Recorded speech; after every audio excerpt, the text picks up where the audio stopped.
It's a real pleasure and an honor, actually, to be here. Now I'll be able to go back to the sovereign state of California and tell people that I've been to Utopia. And the hospitality and food is wonderful. They should try it someday. Well, about 5 years ago, I could have easily brought you some good news from the state of California, or the sovereign state of California.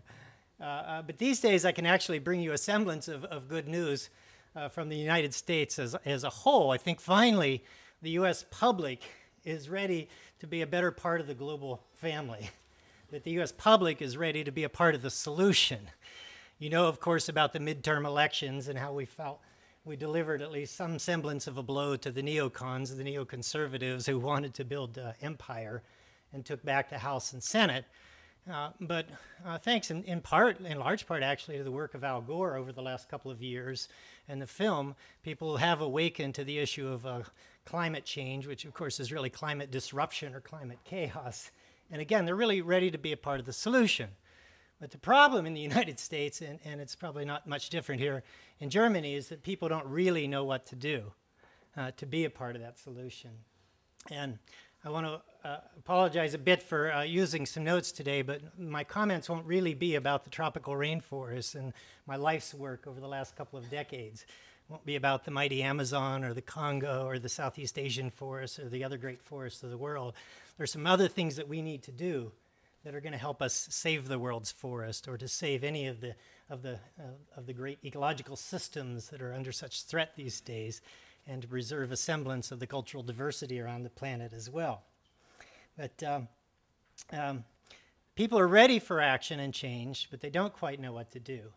And why I'm so interested in Utopia and all of you and this sort of grand societal experiment is that you're really reaching out to be a part of that leadership role, and that's fundamentally important.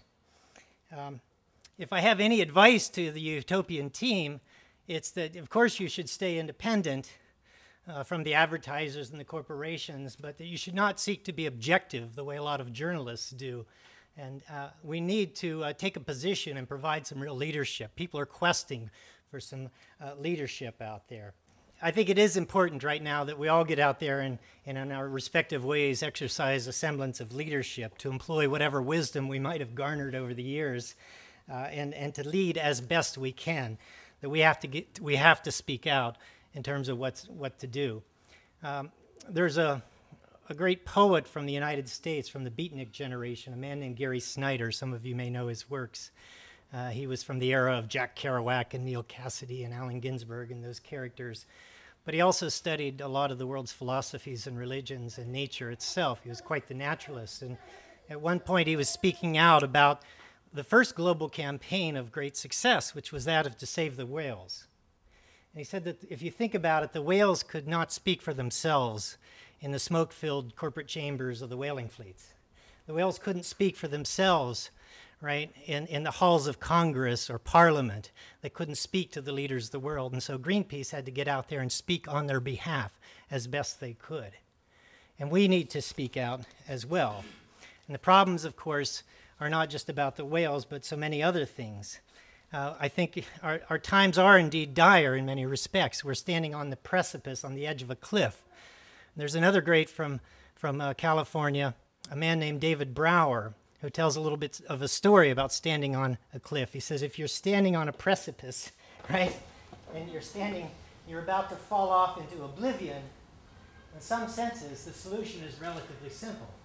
You just turn around and go a fundamentally different direction, right?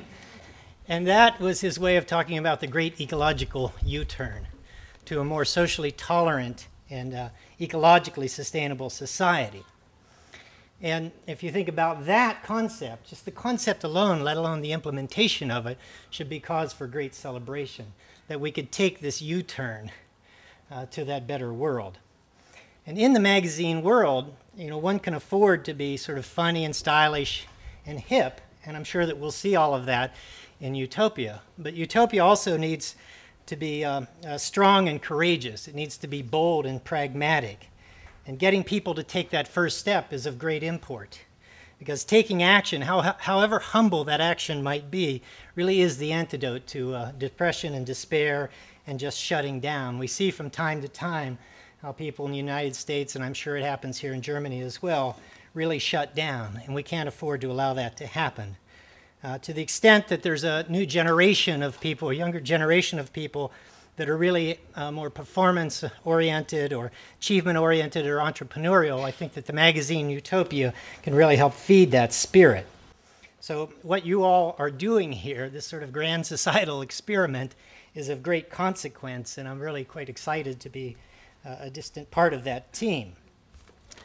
But we have to remember that our plans for social change have really got to be commensurate with the scale of the problem. This is a lesson that I learned from a friend of David Brower's, that our plans have got to be commensurate with the scale of the problem and the timing of the problem as well.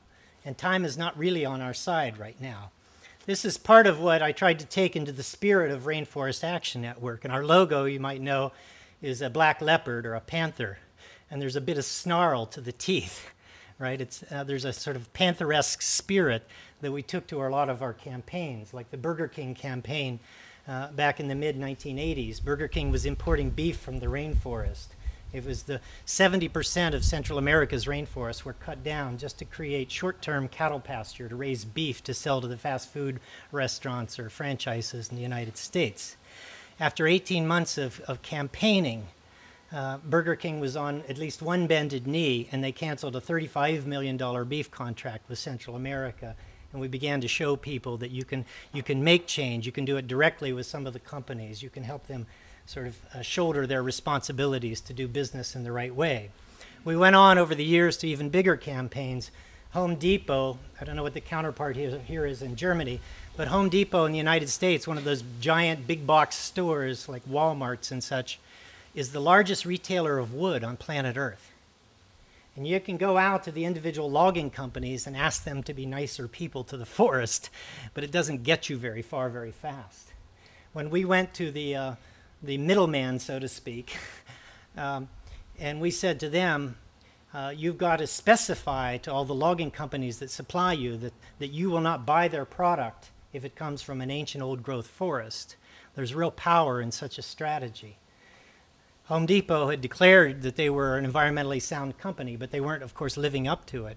And so we organized the demonstrations in the street. On one particular day in the United States and Canada, we had about 121 demonstrations across the country and in southern Canada against Home Depots. People hanging off the sides of the building, blockading, the doors of the building, or just out there with street theater and picket signs, demonstrating. Well, eventually Home Depot dropped to one bended knee and declared that they would send out such a letter, and they've now rid almost all of the old-growth products from their shelves. And it's fed the transformation of the logging industry in many parts of the planet. We went on then to bigger targets with the largest private bank in the world. When we birthed ourselves in the mid-'80s, World Bank was sort of the preeminent bank to pay attention to, but the dynamics of world finance changed, and Citibank had become the largest private bank of the world. We went to them and said, you need to have a code of conduct. You need to screen your loan portfolio for critically endangered habitats of all sorts around the planet, not just tropical rainforests. Then we hit the streets fighting when we didn't get the response that we needed. And that eventually led to meetings with Sandy Weil and Charles Prince, the CEOs and chairmen of the board of Citibank, and they agreed to this and to the Equator Principles, which some of you may know, where virtually all of the larger banks of the world doing project lending now at least have a voluntary code of conduct to make such decisions. It's not perfect, but it's, again, a first step for the banks and very important.